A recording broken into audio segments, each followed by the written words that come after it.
who maybe he did listen to Ben Shapiro or Jordan Peterson or any of these guys at the wrong time and fell down the wrong hole or into the right. Or that's who Michael was talking about. I want people to not misremember that Michael would not want you to aim at someone like a Dave Rubin who's actively hurting people with his bullshit. I mean, fucking, he would want nothing more than for us to all continue dunking on Dave Rubin.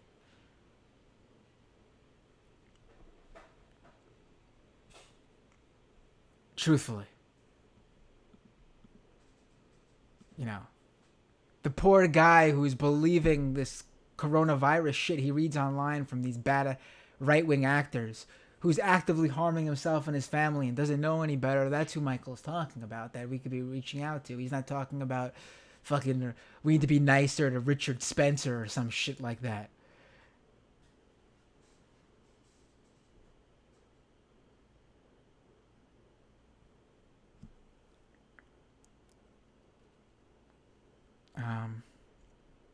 Oh, George, thank you. You didn't have to do that. $50 super chat. Thank you. Appreciate it. Wow. Reading these, it's not even Canadian dollars, someone said. Oh, okay, right. All right.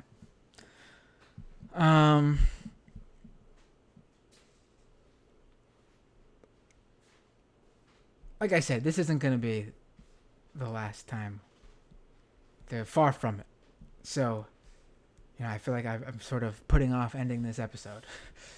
But yeah.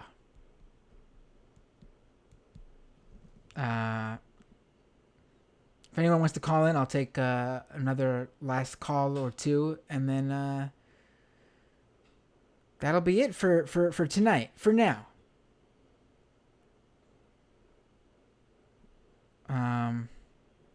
Till next time.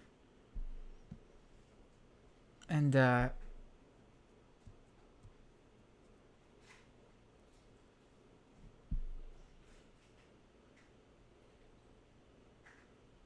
yeah, everyone's talking about how Michael lived for dunking. Yeah, but also, you know, it's Michael lived for dunking on the right people.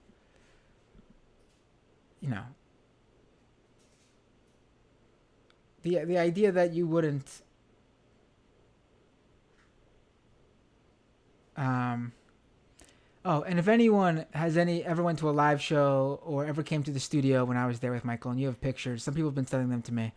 I really appreciate it. If you have any pictures of us together, from a live show, anything, from if you visited the studio, I would really appreciate, or if we ever sent you, I know we used to do these, like, I guess early Patreon, before there was a Patreon, early, like, member benefits. I remember we used to give mouse pads to people who were majority port mouse pads to people who subscribed to the show at a certain level. And there were a few people who asked us to autograph the mouse pads. And it was like, I felt so, it was so crazy to be able to do that. Like, I was like, wow, who wants our autograph? Why would you ruin this perfectly good mouse pad? And some people had requested, you know, oh, we sent you a care package with, like, you know, cookies or whatever, and we'd love a picture of you guys when you get them. And we would, like, someone sent me a picture of us eating the cookies they sent. Like, obviously we're going showing off. You know, it was, oh man, you know.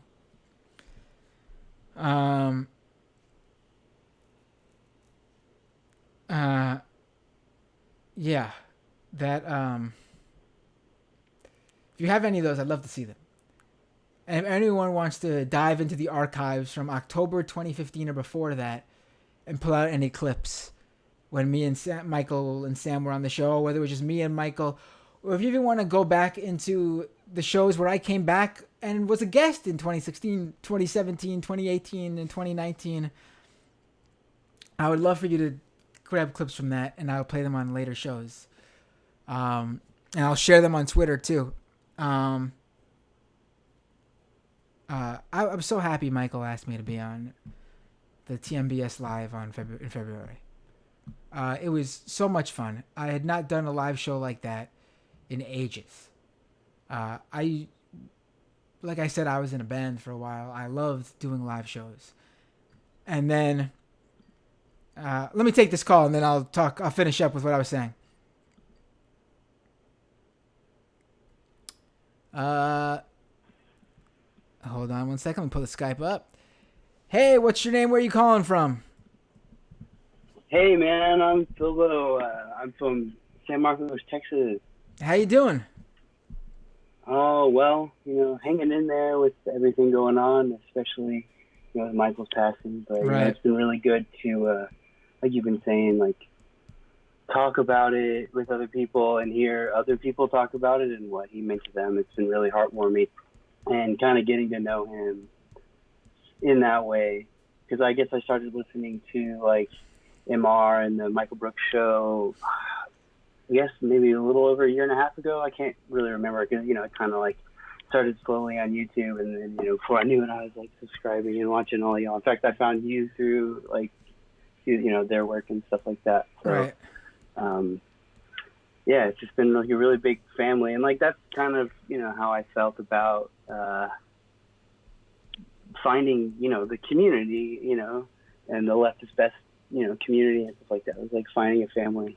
And it's been really cool to kind of see it grow too, because, I've kind of always been a little bit more online than some of the other people around my area, and like seeing people like, these shows pop up in conversation and things like that. So it's like, to me, it's pretty indicative of like the momentum that this work is, that it has. Right. And I'm glad you brought up the Left is Best thing, because like, that's become like a thing on the left. There's one little joke because it came from and like Michael was the one who was obsessed with that. He thought that was so fucking hilarious that someone would write "Left is Best" and pretend that a leftist wrote that.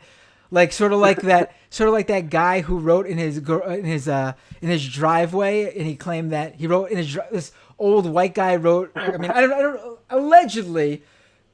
Right. I don't want to get in trouble now, but there was a story where an old white man was saying how he woke up to graffiti on his driveway, and the graffiti in his driveway said, "Blacks rule." And I mean, clearly no black person graffitis that. Right. So right. Michael, then there's this other story that was shortly after that, where some guy wrote "Left is Best," and I think he pretended that it was, he came across it, or somehow it was like, oh, a leftist did this or whatever. Hilarious. Like anyone on the left would like imagine like an anarchist, like before this all happened, before there was like a joke and a meme, anarchist, instead of writing like ACAB ACAB, they're writing like "Left is Best" or something like that. Like it's ridiculous. Awesome. I had no idea that's where it came from. Wow. Yeah, Michael, so like cool.